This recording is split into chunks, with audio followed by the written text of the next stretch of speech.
of the welcoming city of Montreuil, to whom I would like to express my sincere gratitude for his renewed attention to our needs.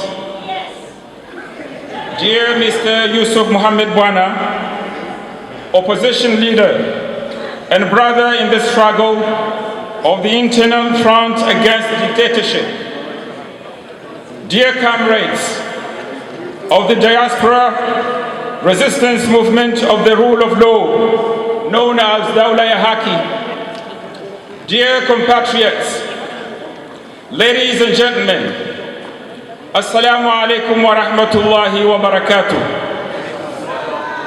May the peace and blessings of Almighty Allah be upon you all. On this memorable day, I am addressing you on behalf of the Paris Collective on the occasion of the presence among us of a brother who embodies our will and translates our action on the ground in the country. Allow me, quite simply, to say thank you. Thank you to all those who have been mobilizing for 139 weeks of demonstrations in defense of national unity and democracy, because it is this day, it is this that brings us together and motivates us beyond our diversity. With sincerity and pride, I allow myself to believe that we are approaching the end of the tunnel, inshallah. First of all, I am proud because I can see, as you and I can, and as well as our fellow citizens can, that our efforts are proving to be more successful than ever. Indeed, the rope is twining around the tyrant's neck. You have noticed that on the international platforms from which he rushes to remind the world that he is still president, he has even more and more difficulties to control his speech. In view of the sustained efforts that we must make to complete this struggle and begin to put our country back on track, to hope for its recovery, to regain stability, freedom and dignity of a whole people deeply wounded. My dear compatriots, the task is not easy. However, in a country where the dictator has cultivated corruption, hatred and injustice to perpetuate his personal power, indeed, the crisis undermining the Comores is deep. Following an electoral hold-up which allowed Assoumani Azali to abolish the institutions, terrorize the population, imprison opponents and assassinate civilians and soldiers whom he thinks he cannot control. Since then, the state has been taken over by force and permanent repression, particularly on the island of Anjouan, which should have assumed the rotating presidency since the 26th of May. It is also since this deception that the new liberation struggle has been engaged by the Comorian people, especially by our diaspora, to free themselves from oppression and restore the constitutional order resulting from the framework agreement on national reconciliation signed in Fomboni, Moheli on the 17th of May 2001. Today, this struggle has entered its crucial and unstoppable phase.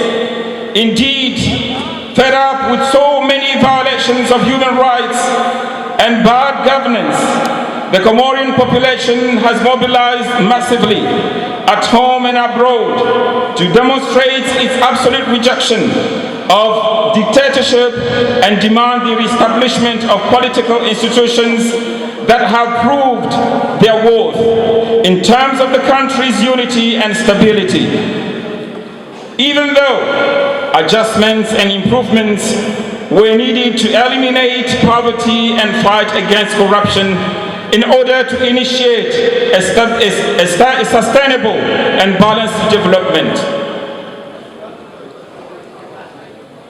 Unfortunately, at present, the concerns and demands of the pluralist political opposition and civil society organizations are based on the distortion of institutions, the suppression of opposing voices, social tensions, economic stagnation, physical constraints, soaring prices, multiple shortages, decay, the failure of the health system, the lack of prospects for young people, the increase in crime, the energy crisis, and the environmental hazards, to name but a few. On top of this, injustice is in full swing. It is simply at the behest of those in power and at the service of all forms of corruption, especially in the face of child abuse and rape. Beyond a cynical system at the service of one man and his clan, this system plays the role of pyromaniac firefighter through endless imaginary plots, only to pretend to pardon his own victims.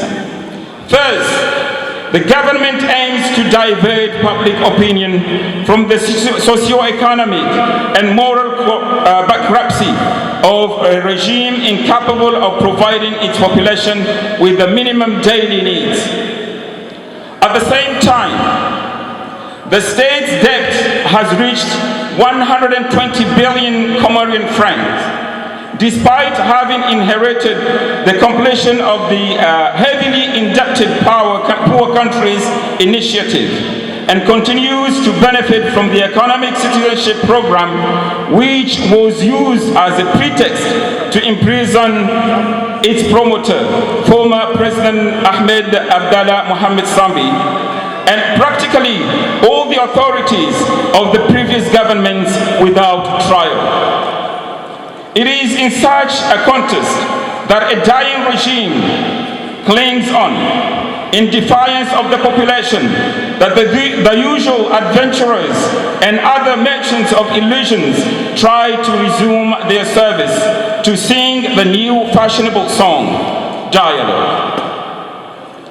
But a dialogue between who and who? This is why, on one hand, we have no interest in the speculation of any dialogue and invite all citizens to choose their side between dictatorship and the defense of the rule of law.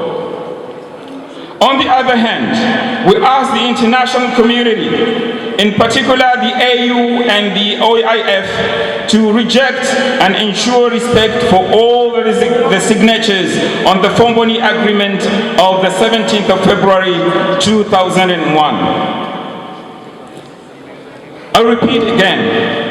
On the other hand, we ask the international community, in particular the AU and the OIF, to respect and ensure respect for all the signatures on the Fomboni Agreement of the 17th of February 2001. Finally, we reaffirm that from now on, any plan to end the crisis must be supervised by the international community and be conditioned by the release of all political prisoners and include the representatives of the diaspora collectives fighting for the rule of law. Thank you very much indeed.